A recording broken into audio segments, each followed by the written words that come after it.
कासगंज जनपद में शराब माफिया से हुई मुठभेड़ में आगरा का लाल देवेंद्र जसावत शहीद हो गया है। शहादत की खबर जैसे ही गांव तक पहुंची, गांव में कोहराम मच गया। शहीद सिपाही देवेंद्र आगरा के डौकी थाना क्षेत्र के नगला बिंदु गांव का रहने वाला है। देवेंद्र की शहादत की खबर जैसे ही गांव तक पहुंची, गांव में कोहराम मच गया। इस घर का इकलौता चिराग हमेशा के लिए बुझ गया। देवेंद्र की मौत के बाद गांव में मातमी सन्नाटा पसरा हुआ है। गांव में हर तरफ महिलाओं का करुण कंदरन सुनाई दे रहा है। घर और परिवार, गांव की महिलाओं का रो रो कर बुरा हाल है। शहीद सिपाही देवेंद्र के घर पर ग्रामीणों का जमावड़ा लगा हुआ है। सभी की आंखें नम हैं और सभी में शराब माफियाओं के खिलाफ जबरदस्त आक्रोश है। हर कोई शहीद सिपाही देवेंद्र के साथ बीते लम्हों को याद कर रहा है। शहीद सिपाही देवेंद्र के घर में उसके बूढ़े माँ बाप, छोटी बहन और पत्नी और 2 अबूझ बेटियां हैं। सभी की जिम्मेवारी सिपाही देवेंद्र के कंधों पर थी। अब जब घर का चिराग हमेशा के लिए बुझ गया है, घर के लोग समझ नहीं पा रहे हैं कि आगे क्या होगा। ये तस्वीरें देवेंद्र की गांव नगला बिंदु की हैं।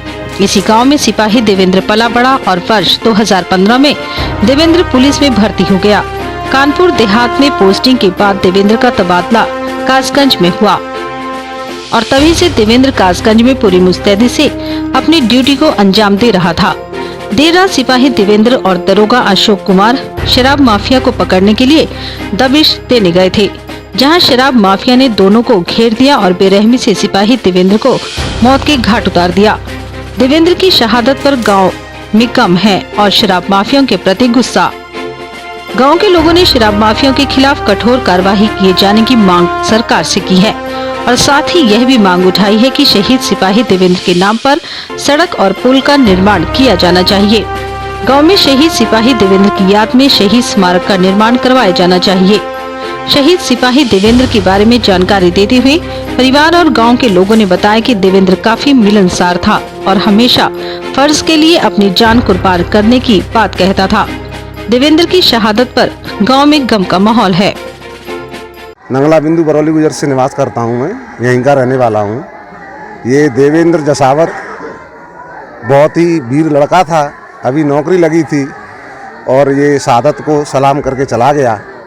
मेरे गांव में बहुत बड़ा दुखद है। इतना दुखी का पार्ट टूट गया है कि रात से लोगों का रो रो करके बुरा हाल है। आप लोग यहाँ देख रहे हैं। ऐसा होनहार बच्चा था कि जो वो चला गया है। हम सभी ग्रामीणों की मांग है कि सरकार को उसका शहीद स्मारक बनवाना चाहिए। यहाँ शहीद के नाम से रोड बनवानी चाहिए यहाँ पर, और जितना हो सके उनका इकलौता चिराग था वो भी बुझ चुका है।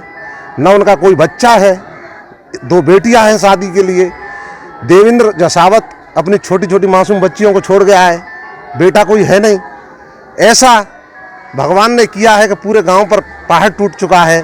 पूरा गांव मातम में छाया हुआ है, परिवार में कोहराम है। इतना बड़ा दुखद समाचार मिला तो रात से ही पूरा गांव मातम में है। हमारी आप लोगों से रिक्वेस्ट, गुजारिश है कि आप ग्रामवासियों की बात को शासन तक पहुंचाएं। शहीद स्मारक बनना चाहिए। इस गांव का नाम देवेंद्र जसावत के नाम से शहीद स्मारक में डलना चाहिए। नगला बिंदु है। सिपाही शहीद हुए मैं वो मेरे बड़े भाई जैसे हैं। उनका नाम देवेंद्र था।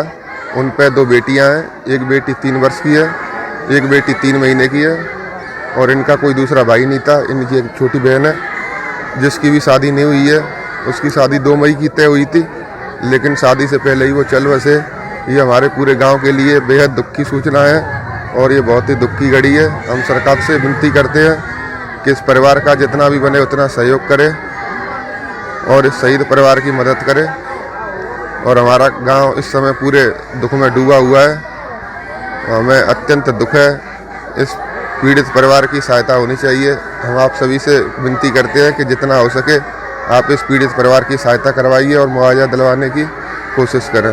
धन्यवाद। आज दुखद घटना हुई है, बहुत मौके पहुंचे आप, क्या कुछ पूरी स्थिति रही, क्या मामला है? ये बेहद दुर्भाग्यपूर्ण घटना है और मैं बता दूं कि ये शाम 3:15 बजे इस थाने के सब इंस्पेक्टर जो हल्का इंचार्ज हैं श्री अशोक पाल और अपने हमरा कांस्टेबल श्री देवेंद्र के साथ नियमित जो गश्त पे है ये निकले थे और नगला धीमर गांव की तरफ गए थे और वहाँ पर उनको मतलब नगला धीमर गांव में जहरीली शराब बनाने के पहले भी बहुत सारे केसेस दृष्टांत आए हैं।